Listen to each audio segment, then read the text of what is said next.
Testing, testing.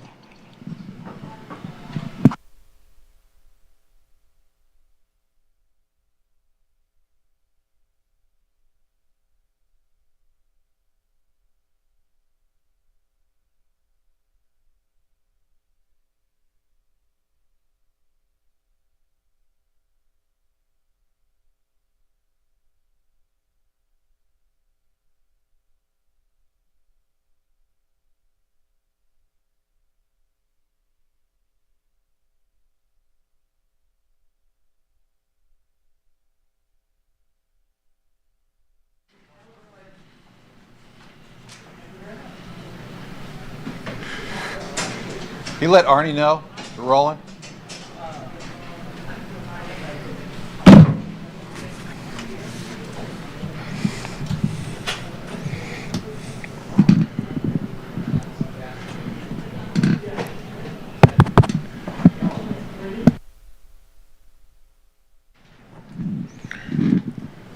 Hello. Hi, how are you? Okay. Yeah, good job. Thanks. Yeah. Wish it was a bit shorter. You're used to this. Well, you're in the front row again.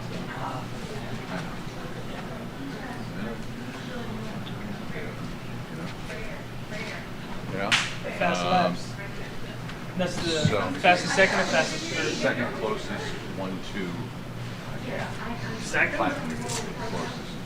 The other one was? Briscoe and I can't 2012. How much was that?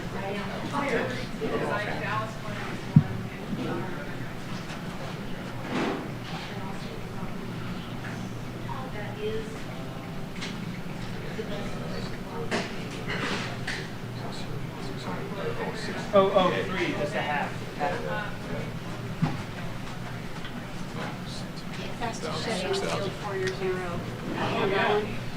Dang. Okay, Bree.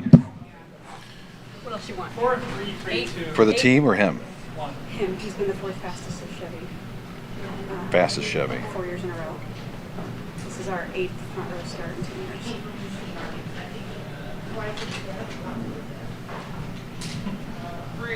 What was the other one you said?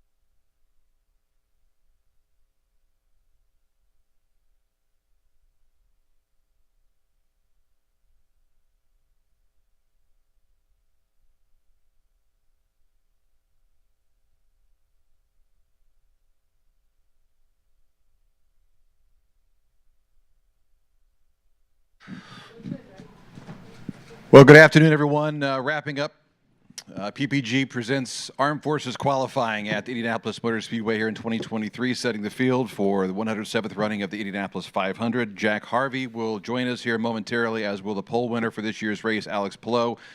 Felix Rosenquist will also join us here in just a bit, but joined now by the young man that'll start second in the race from a week from today, Rinus VeeKay, 234.211. How close was it? That's the second closest gap, 1-2, in 500 history. Goes back to 6 thousandths of a mile an hour versus what Ryan Briscoe did with James Hinchcliffe in 2012. That was 3 thousandths of a mile an hour. That's how close it was between 1 and 2. For Rinus, obviously driving the number 21 BitNile.com Chevrolet for Ed Carpenter Racing. The third straight front row start for Rinus. Is the fastest Chevy driver for 4 years in a row now in ECR. Ed Carpenter Racing now with their 9th front row start in 11 years. Rinus, it was that close. Yeah, it was very close. Wow.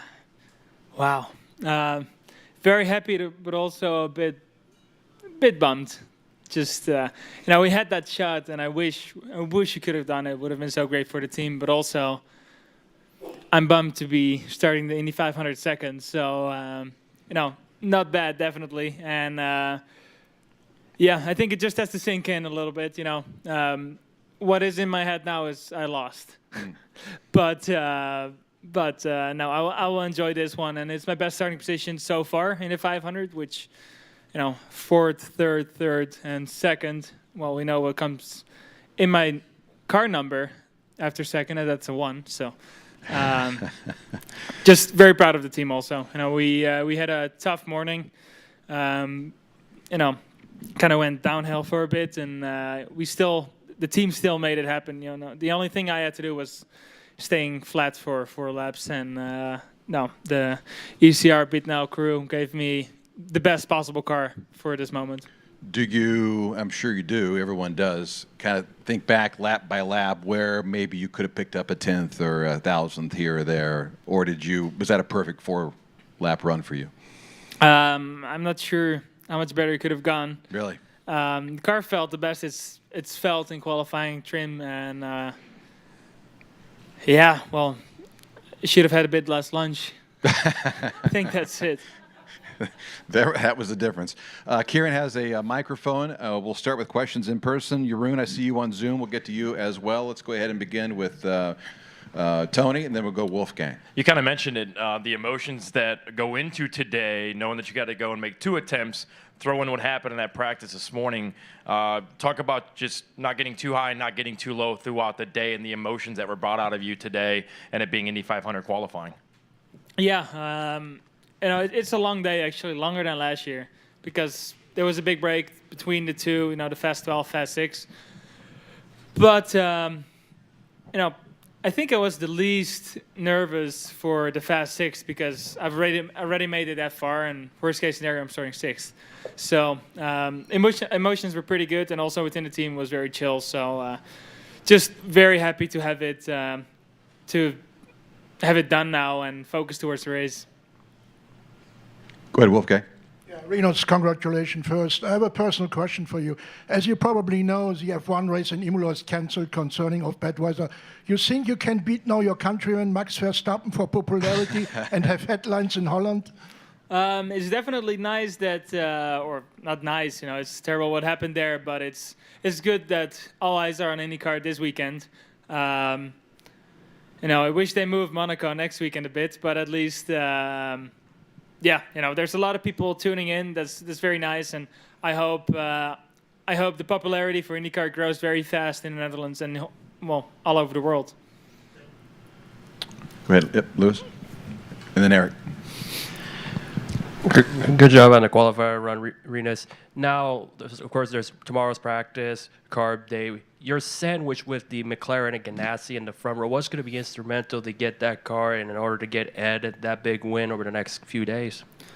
I think definitely the most important thing is staying out of trouble, having a clean race, and making sure we're there when we turn it up at the end of the race.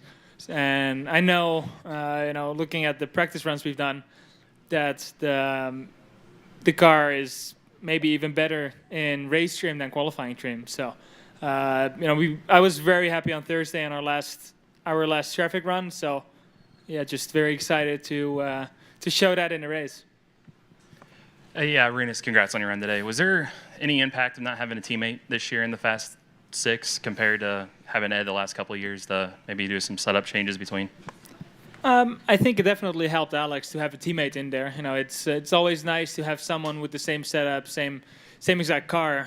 Do a run before and making some little tweaks. But yeah, still, I wish Ed was in there and I could have battled with Ed or Connor. But no, I think for the underdog car in there was nice to have a good shot at it and almost hitting the bullseye. And the other morning we talked, I asked how you grade your season so far. You said a 4 out of 10. Does a day like today kind of help the morale going into the big race next weekend? Do you guys feel like you're back in it again? Yeah, definitely. Now this is the best qualifying result for the team since I joined. So definitely not bad. And just very, very bad. Very happy for the team that we got this, and I think it definitely helps morale, not only for me, but for all the 3 car crews. Speaking of the Netherlands, let's go to Jeroen Dimmendal, who I'm going to guess has a question for Rinus VK. Go ahead. You would think so, huh? You would think so. For you also. Rinus, are you with me? I'm Yeah, with we you, hear you. yes. How you doing? Hey man. Hey, 0,006 mijl per uur. Hoe omschrijf je dat? Kun je die nog één keer halen, alsjeblieft? 0,006 mijl per uur over 10 mijl. Wat is dat? Is dat Nou, dat is niks. een zuchtje? Ja, een klein beetje minder wind in mijn gezicht en dan had het hem kunnen zijn. Ja, echt te close, maar uiteindelijk wel heel blij dat we het al zo ver hebben geschopt. Ik had eigenlijk niet vanochtend verwacht dat we met de teams die met een teammaten in de Fast 12 en Fast 6 stonden, dat wij het zo moeilijk voor hun zouden maken. Dus nee, ik ben heel tevreden. Toen dat gebeurde vanochtend, toen die auto opeens stilviel, had je toen niet even een moment van, oh mijn god, dit wordt zo'n dag? Ja, dat dacht ik wel. Het was balen, maar uiteindelijk gelukkig viel het wel mee en was het op tijd gefixt voor de Fast 12. Dus heel blij mee en uiteindelijk heeft het ons aan het einde van de dag geen pijn gedaan. Nee, precies. Dankjewel. Nou, zondag winnen. Daar gaan we voor. Thanks, Dave. Thanks, Jeroen. Obviously also joined by Alex and Felix. You guys can just hang for a quick second. Jack Harvey has also joined us, driver the number 30 People Ready Honda for Rahal Letterman Landing and Racing. We'll take questions for Jack real quick. Seventh start now in the Indianapolis 500, knocking out your teammate. What were the emotions there towards the end, Jack? Just drive initially. We'd done 2 attempts. Neither of them seemed to be enough to get it done. And actually, on the final one, I said to the guys, "Do you even think we can do this? The car's hot, engine's hot." And they said, "Yeah, you got to try. It's Indy 500." And in that moment, just tried to forget about everything else for a moment. But it's not a good feeling. Yeah. To be honest with you, it's not a moment necessarily for celebration. As a team, we're going to be starting 30, 31st, and 33rd, and I hate that today it felt like we were in the Hunger Games with just our own team, and of the 4 people driving, 3 of them were us. It's not great odds, and it's not a great feeling, to be honest, man. It's unbelievable relief. I got to be honest with you. It's actually quite hard to process it. There's a lot of emotions. Yeah. Great, massively grateful to be in the race. Massively sad that we bumped out a teammate, because I know what that means for the entire team. And I was just looking. I actually didn't really get to see any of the pole shootout for the Fast 6. But obviously, congratulations to these guys. And when I look at the speed that they can do, I mean, we're comfortably 5 miles an hour off. So there's a enormous amount of work to try and do. In truth, and hopefully we've got a year to try and figure it out. But for anyone who thinks that we're jumping up and down celebrating, is a little bit mistaken today. Not much joy, but you said a sigh of relief. Maybe that's the best emotion that comes out of all this. I think the best emotion is going to sleep tonight, mate, to be honest. I reckon the sooner we can get done with this day, the better. Yeah. Questions for Jack Harvey. Let's go to Jack Binion, then Steve Wittich. Hi, Jack. Hey. Did you manage to speak to Graham afterwards? And if you did, what can you say in those scenarios really to try and console him? I know you're close in the team, and it must be a really difficult situation to be in. Well, yeah. I mean, obviously you have a professional side and you have a personal side, and I think professionally Graham's one of the most underrated drivers on the grid. I think he never really gets the respect he deserves. He's a fantastic team player. He's a great guy. The personal side, Graham's a very close friend of mine, a guy I text when I've got issues or I want his advice or just want to pick his brain on something. So, not fun, essentially not only knocking out a team car, but one of your mates at the same breath. Obviously, we and him chatted about it. We kind of felt like it would be me or him that gets knocked out. And obviously everyone knows it's not personal. He wants to be in the race. I want to be in the race. And, the tradition of this place is the tradition for a reason, it's bump days notorious, and as soon as there's 34 cars, maybe these guys are confident, but I don't think anyone's confident of me, as soon as there's a car that is not going home. So It's a tough day, mate. You know, I said to Graham, you know, I'm sorry, I'm not sorry. Like, I mean, what do you say to someone in that moment? You know, I want to be in the race. You know, I want to be in the 107th run of the Indy 500.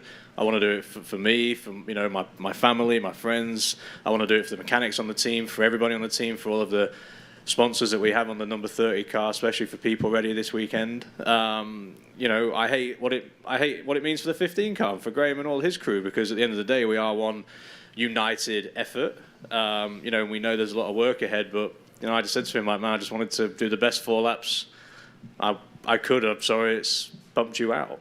And did you say you had spoke to him before the qualifying, like about the potential of one of you knocking each other out? Well, yeah, I mean, I don't think it. I think it was kind of clear, you know, that realistically, I think Catherine's been the fastest of our cars this month, then followed by Christian.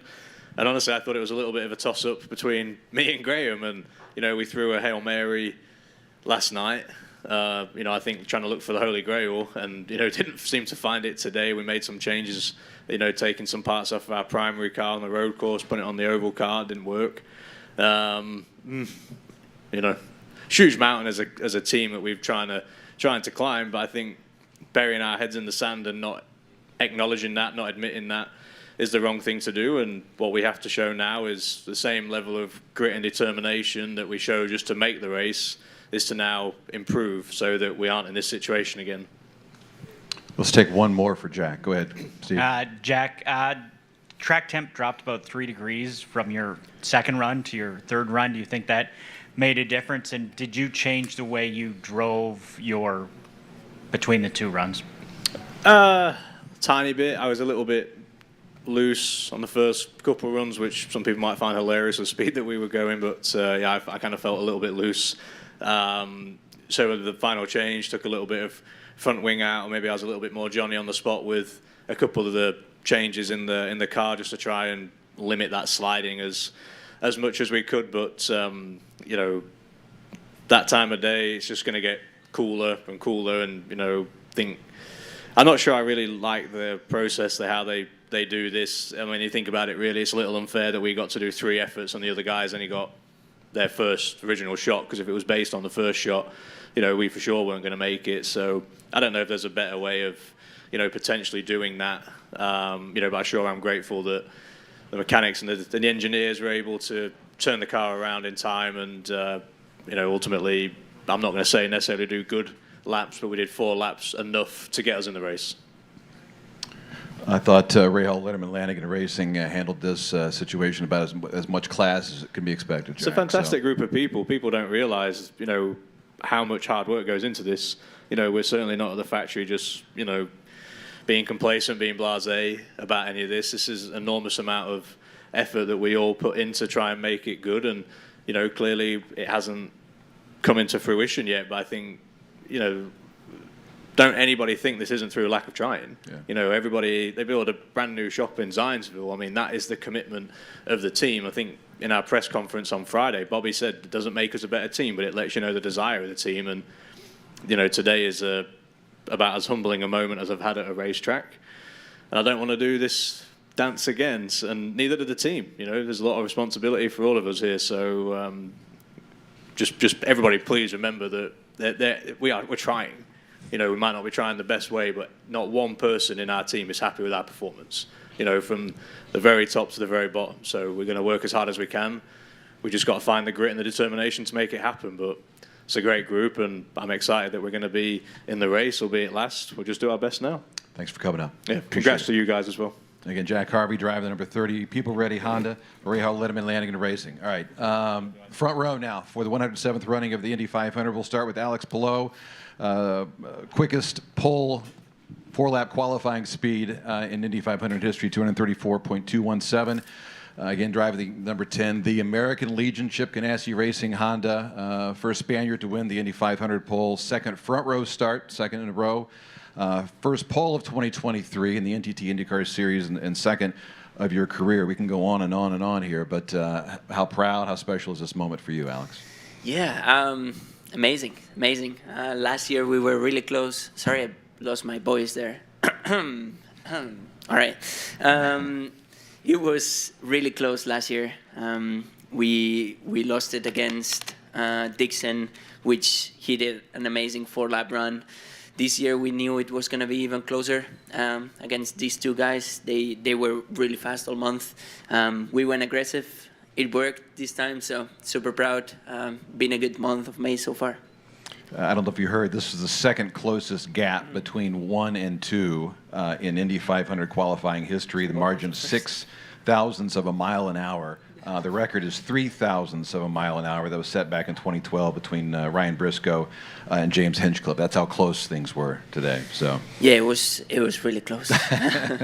Also joined by Felix Rosenquist. We'll start on the outside of row 1, driver the number 6, Arrow McLaren Chevrolet, with his first front row start, by the way, once again for the second straight year.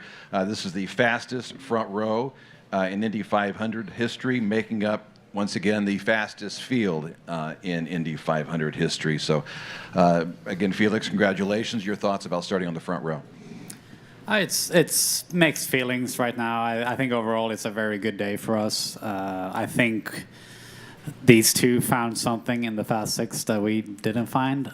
We felt like we were kind of on top of it going into it. I mean, we were not confident, but we felt like we put the best possible scenario on the car, and big thanks to all the groups, so Air McLaren and Team Chevy as well. I think the whole team came together for this final run with, we threw everything we had at it, and we missed out. And here's, it's the second time in not so long I'm sitting here and missing pole with, I think, 1 or 2 thousandths. Mm-hmm. So it's what it is. But overall, we have to be proud to have all the cars in the top 12, and it's just been a phenomenal month for us so far. But yeah, big congrats to Alex and also to Rinus. That was a hell of a run. We couldn't match that today. So. Fastest field in history, 232.184 miles an hour, 232.184, breaking the record last year set 231.023. So questions in person. Again, Kieran has a microphone. We'll begin with Bruce Martin, and then we'll go Jack Binion in the back. Alex, I guess you proved today why Chip wanted to keep you so bad. Yeah. As far, though, as being able to get him on the pole for the Indy 500, I mean, he's been there a lot with Scott Dixon, and now you've got your name up there with, nobody's done a pole run faster than you in the history of this place. So when you look at it that way, what does all this mean? Because it's been a bit of a magic ride for you since you arrived in IndyCar back in 2020. Yeah, it's been amazing for the 10 car, honestly. This start of the season, especially the month of May, couldn't be better with the GMR Grand Prix and obviously the pole today. We knew we had a fast car since the beginning, and we had to take advantage of that. So yeah, enjoying my time here. Last year, as I said, we were really close. Learn how we could go a bit more aggressive if we were in that position again, and lucky enough we were in that position again today, and we took it. So. And for Felix, fast guy yesterday, fast guy in the Fast 12. Were you a little bit surprised that you didn't have the speed there at the end when it looked like the track conditions were probably the best they'd been all weekend? Yeah, I don't know. It didn't feel like it. I could feel on the run, pretty much on my warm-up lap, that it didn't feel as sporty as it did earlier today. So kind of had to look what went wrong. We didn't change a bunch on the car. We were pretty sure what we put on was the best we'd done all month. But yeah, man, it's tight, and if you don't get it 10 out of 10, it's gonna be 2 other boys sitting next to you with better lap times. So I think anyways, it's been incredible, and just to have the privilege to drive a car that looks that good and it's that fast, I think it's it makes it pretty cool. Jack? For Felix and Alex, obviously back in Europe, I guess the 500 feels a bit further away, both geographically and I guess some of the focus is on more circuit racing type stuff. I guess today anyone in Europe watching saw how close you guys were in terms of the deficit to pole, and also with bump day and everything that was going on there. So can you kind of talk from the background that you grew up in, what the kind of qualifying what you did today means, and how big an occasion the 500 qualifying is, just based on everything that's happened today? What's the question for me, you said? Oh, I can start then. Yeah, it's huge, man. I remember when Kenny Brack, he was the first driver I grew up watching, actually before F1 or anything, and he had a big shunt. He came back and I think he set a really good lap time after his injury, and that was a big deal in Sweden, and that was my first memories of racing. So it's a big deal, and in Sweden it's huge because he won the race. And now, obviously, Marcus won it last year. So, Sweden is pumped on this race right now. There's a lot of Swedish flags out there already, and everyone's sitting back home and watching, late at night. So, it's incredible to see the interest that's grown. And I think people in general get a better understanding of the ovals from, when I came over here, it was like, so what's the difference? Like, how do you go quicker on an oval? Like, you hear that question a lot, and now people are already, they're looking at ambient temperatures and humidity and wind. And everyone's becoming like experts at analyzing the drivers and lines and stuff, so it's cool to see. It's definitely on the upward trend. Yeah, I would say that in Spain they are not as sophisticated with ambient temperatures. They are discovering a bit the Indy 500. Obviously with Fernando here helped a lot.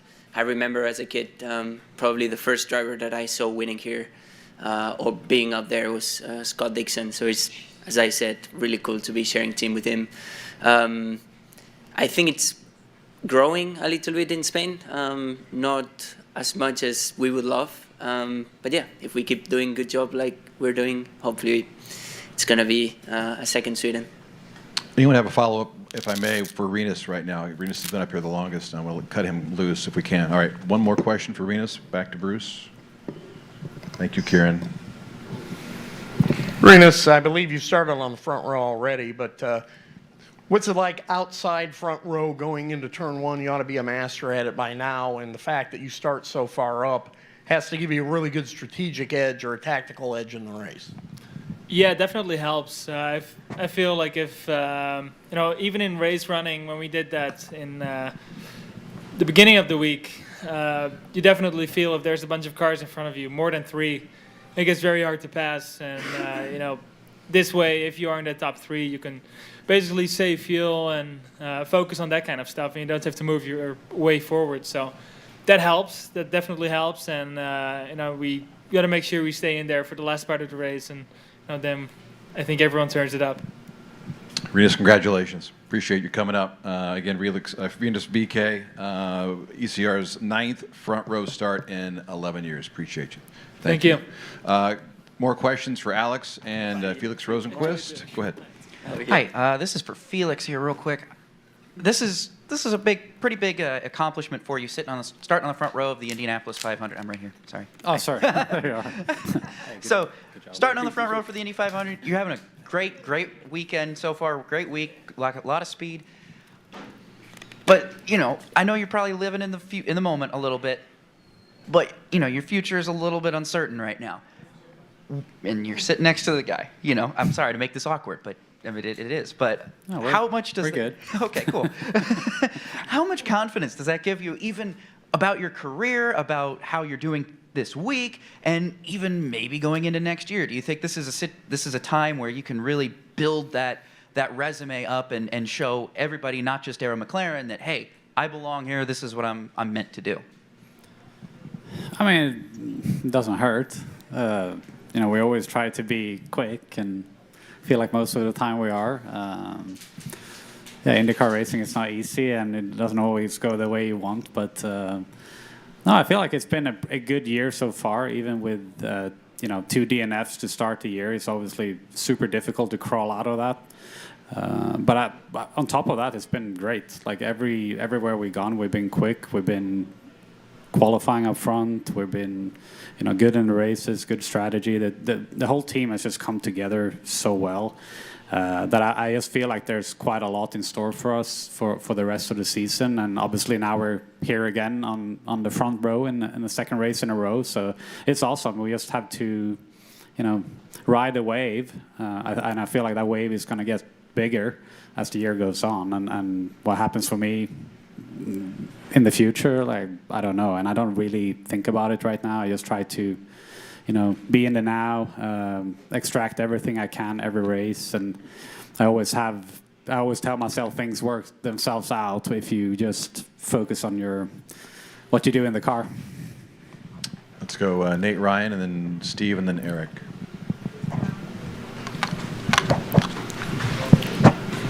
For Alex, that was a very emotional, emphatic celebration, not just by you, but your team members. I know it's the Indy 500 pole, but was there something a little bit more that made this so emotional? No. We just did a good job. We I don't know, we just leave. We know that these times doesn't come very often. We celebrated last week because it was a big win. And today we were the best on track, so we had to celebrate. We couldn't celebrate last year, and we don't know if we're gonna be able to celebrate next week. So yeah, when there's chances like that, especially nowadays in IndyCar, you have to celebrate. You could see on everybody, it was not just me that I lost my voice, which maybe it was too much, yeah, but I'm Spanish, so you could see on every mechanic, every engineer, even Julian, my engineer, that he's normally really quiet. Well, you know how to. I know him. Yeah, he's when we win, he's normally like, yeah, that was a good race, good job. But he was super excited today. It means a lot. It's a big deal. It's the pole for the Indy 500. It's not the win for the race, but it's as best as we could do today. Yeah, you celebrated wins before, certainly, but you've never, I'm sure, celebrated a pole that way. Did it surprise you that was how it felt? And that was, like you said, you lost your voice, like that you did it kind of catch you off guard? I knew that it doesn't mean more than a win, or a win doesn't mean more than this. I think they're very separate. This place is so special. We've been here for more than 2 weeks, working on this race car for more than a year.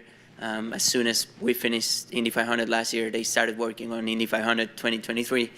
And it just goes, there's so much effort that goes into this, not only from myself, the engineering team, the mechanics, everybody back at the shop, that it means a lot. It's different, as I said. It doesn't feel better or worse than a win. It just feels different. And as I said, I think we couldn't do a better job until today, so that's why we celebrated that way. Where would you rank that in your celebrations in your career? Top 5? Yeah, top 3. Yeah, Okay. it was pretty cool. Cool. Thanks, man. It's my second pole in IndyCar also, so my first pole on an oval, that means a lot. Get my confidence pretty high, so yeah, maybe that's reasons why. Steve. Alex, congrats. Thank you. You said you went aggressive. You guys went aggressive. Explain what that means to me, like I'm as dumb as I am. It means just the way to go faster here, a part of having a fast car that I knew I had, a fast engine, which I knew I had. It's to try start trimming the car out, taking downforce out, sliding into the corners a bit more, but going faster on the straights. So we did that. We went aggressive. We were the car that was more trimmed yesterday, I would say, and also today. So it's what we had to do. It was the way that we could fight for pole, and I'm glad that it worked. Last lap was really, really tough. But that's why also we dropped so much on speed. Yeah, our first lap was amazing, but our last lap was pretty slow compared to our first lap. Any other questions for Felix? Otherwise, we'll cut him loose. Tim, you got one for Felix? Thank you. Well, for both of them, but I appreciate if both of you answered this. What is it like? Most people will never, ever get a chance to drive a car like this, hanging it out. And what is it like out there? Do you feel raw emotion? Is there a little bit of scared, going on when you're hanging the car out? What is just going on, Felix, when you're out there in a run like that with everything on the line? I think it's, I don't know, for me it's like the most focused you can be. You're just it's like a very high level of discipline and knowing yourself, knowing the car, trusting your engineers, trusting your mechanics. But at the same time, you kind of just have to shut everything off. But it feels cool, man. It feels quick. I don't know how else to explain it. And you're It's so a bit scary. You can say it's a bit scary. Not scary, but you know it's big consequences, Yeah. and when you feel the car start sliding, you kind of have to just bury it and do some changes to your tools, and then you just hope it's not going to be the same in the next corner. And it's kind of a funny thing, but that's like one press wrong on that button can be the difference of being P1 or being in the wall. So yeah, it's a fun dance, I guess, and it's fun when you're out there, but when you're done, you're also quite happy. Yeah, Alex, touch on that scary part. I mean, what are you No, talking? I mean, I would say that, yeah, he's totally right. I would say it's scary because you know the consequences, and as he said, you touch a button because you adjust, but you don't know if that's going to be enough or that's going to be too much or if that's going to work. So that part, until you get to that corner and out, that's scary. You're just like, okay, I hope it sticks. So yeah, it's a bit scary, but it's also what makes it so exciting. Yes, that's why you get the big bucks, right? But y'all are touching so many buttons, you know, making all these adjustments through the through a run like that. Does that take away from the fun part? No, well, at least for me, no. I would say it makes it more fun that you have so much stuff to do, and it's challenging. So it's not supposed to be easy. I'm glad that we have to do so much stuff, right? Yeah, I mean, it's so tight now, man, and we see, like, it seems every time I'm here for qualifying, it's a record of some sort. It's the tightest field or the tightest for pole, or we had a tightest fast six on the GP here a couple of weeks ago, and I think we just have to exploit everything we can get our hands on. If there's a button to press and you go a bit quicker, we'll press it, and I feel like it's getting busier and busier as the years go on. Like you see a couple of runs from the past where maybe you couldn't analyze as well with simulation and computers and stuff, but you just kind of hanged on, and now it's more like being on the very, very fine limit, which you can do when you have all these resources that I think both our teams has. And then when you're there, you just have to extract every little thousand out of it, and it's pretty cool. I think it's sporty, and it makes it harder. Hey, one last quickie. You might have been asked. I just walked up, Alex, but first Spaniard to win a pole for the Indianapolis 500. What does that mean to you from an honor standpoint? I mean, it makes it a bit more special. I'll be the first Spaniard to be on pole for the Indy 500, but yeah, hopefully I'm not the last one. Hopefully there's more young kids that now they see that they can do well here as well in the future, not now. But yeah, honestly, I think it's great. Hopefully, as I said, just motivates young people to come here. We have a request in your native language, both of you. We'll start with Felix. Just your thoughts about studying on the front row for the Indy 500. Det har varit en grym månad för oss, hela Aaron McLaren-teamet. Vi har haft en fantastisk kvaldag igår med alla bilar i topp 12. Och sen idag var vi snabbast första Fast 12, men i Fast 6 så räckte det inte. Vi missade med en tiondels mile per hour. Men det är lite surt, men samtidigt känns det fantastiskt att vara på front row Indy 500, världens största race. Det är bara suga i sig och ladda om för racet. Jag tror vi kommer att vara med väldigt bra alla bilar, men framförallt nummer 6-bilen känns som vi har varit starkare än någonsin. And in Spanish, for you, winning pole? Nada, la verdad que súper contento. No podría ser de otra manera al estar en la pole para las 500 millas. Sabíamos que iba a estar muy ajustado, teníamos un buen coche. Como los últimos años que hemos tenido aquí. El año pasado nos quedamos un poco cortos por ser un poco conservativos. Hoy no quería que pasara lo mismo, quería dejarlo todo en la pista. Sabía que lo peor que nos podía pasar era estar sextos y eso no estaba nada mal, la verdad. Así que hemos sido agresivos con el downforce, lo hemos conseguido y es un momento muy, muy especial para mí. Felix, we'll go ahead and cut you loose. I know you got engineering meetings and whatnot, so congratulations. Thank you. We will continue on with Alex Palou. More questions for Alex. Let's go, Kieran. Let's go right here. Yes. Yep. Hey, Luis. Then we'll go Wolfgang. Siguiendo en español, thank you, Dave. Yep. Alex, ¿cómo fue esa espera de esos tres autos que tenías que esperar para a ver si obtenías la pole. ¿Nervios o...? Sí, sí, muchos nervios, demasiados nervios. La verdad que no me ha gustado nada salir tan rápido, digamos, porque he tenido que esperar demasiado para saber si teníamos la pole o no. Además, con Vicky ha estado demasiado cerca, Rosenqvist también, así que no lo sabías hasta que no pasara por meta otra vez Rosenqvist. De hecho, la gente ya decía después de la primera vuelta que estábamos, y yo he dicho que no, que de hecho eran muy constantes, lo han sido desde el primer día que hemos hecho clasificación, y que iban a recuperar. Así que bueno, contento ahora, pero obviamente lo he pasado mal. Sin revelar secretos, ¿hubo algún ajuste del fast roll al fast six o fue así? Sí, por supuesto. Hemos sido más agresivos, con menos downforce. Sabíamos que las condiciones eran un poco mejor y que teníamos que ir a por la pole. Felicidades. Gracias. Thanks. Yep, I'll throw out another stat for you here, Alex. Last time a team won 3 consecutive pole positions for the Indy 500 was 1988 through 91, when Team Penske won 4 in a row. So nice. This is rarefied air for any team in the Indianapolis 500. Wolfgang, go ahead. Alex, the qualification runs were under warmer temperature, hotter temperature than the previous days. Does that require a very dramatic change to the setup or the modification to the setup?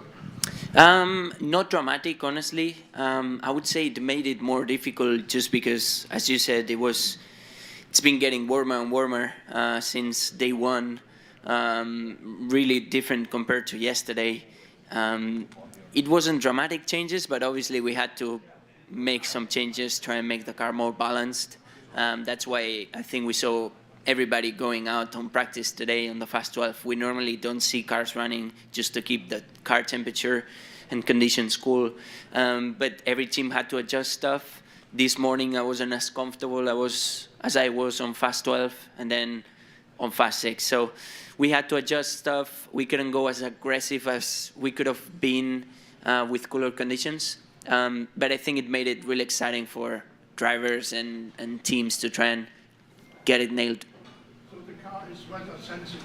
It's very weather sensitive here. A couple of degrees on track temperature makes the car slide a lot more, the tires heat up, and it gets worse and worse. We'll take one more, and then we'll try some Spanish media that have joined on Zoom. Go ahead. Alex, you talked about growing up watching Scott win the pole. Just what all do you remember from that? I do not remember much, honestly. It was a long time ago, but I know TK was also there. I know Dario was also there. I would say just it's a privilege for me to have been in the team with not only Scott, but also TK and Dario. Learn from them, learn with them, fight with them. But yeah, I just remember that they were the guys to beat. They are still the guys to beat, except Dario because he doesn't want to race anymore. But yeah, we can still see with TK or with Scott. All right, Enrique Naranjo from Marca. Go ahead with Alex Palou. Thanks, Dave. Hola, Alex. Felicidades. Gracias. Nos alegramos mucho de lo que has conseguido hoy. Oye, bueno, ya has explicado más o menos todo, pero ¿qué significa esto de cara a la carrera? Porque ahora, el domingo que viene, vamos a estar todos pegados a la tele para ver si puedes conseguir otro hito histórico como el que has hecho hoy. Nada, la verdad que significa mucho, obviamente, estar en la pole, pero creo que significa más hoy que no el domingo que viene. Obviamente es bueno para que más gente conozca INDYCAR y las 500 millas y nos estén apoyando. A lo mejor eso ayuda a que el coche vaya más rápido. Pero al final, cuando sales delante, cuando sales con un coche rápido, como ya lo hicimos el año pasado y el anterior, ya tienes opciones de luchar. Sabemos lo difícil que es esta carrera, las 200 vueltas que se hacen eternas y todos los pit stops que tienes que pasar. Así que lo único que va a hacer es que obviamente el principio sea un poco más relajado para nosotros, pero por cómo he visto que son las nuevas especificaciones este año, pues pasar de primero a décimo en un run bastante rápido, así que tenemos que tener la misma confianza y el mismo balance la semana que viene para luchar por la carrera al final. Muchas gracias, Alex. Felicidades. Thanks. Gracias. Yep, and uno más, Luis Uno Salinas from Salinas, Luis Salinas, Deportes México. Go ahead, sir.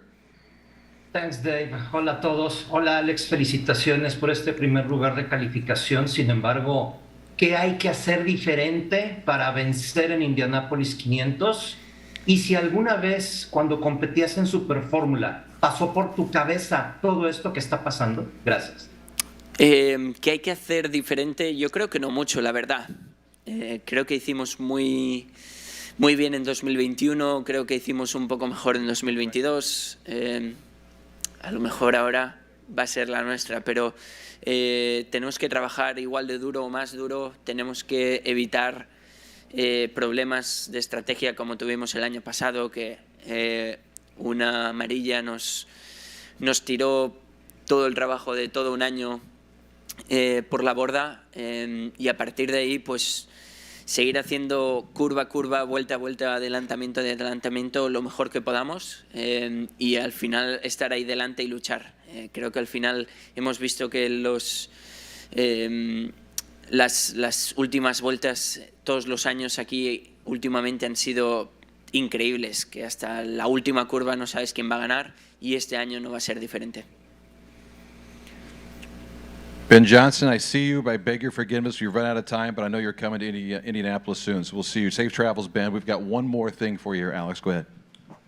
Hi, Alex. Hey, congratulations, buddy. Fantastic run today. My name's Mike Johns, and the guys have been asking you what it means to win the pole position, right?